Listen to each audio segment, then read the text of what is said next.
गोविंदासाठी रे साठी दही दुधात साखर वाटी.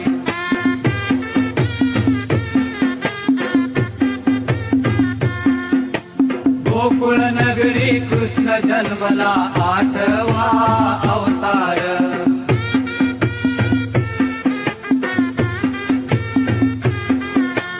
गोकुळ नगरी कृष्ण जन्मला 8वा अवतार.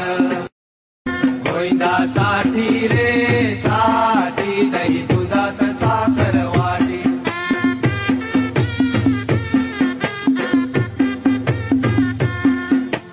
गोकुळ नगरी कृष्ण जन्मला 8वा अवतार.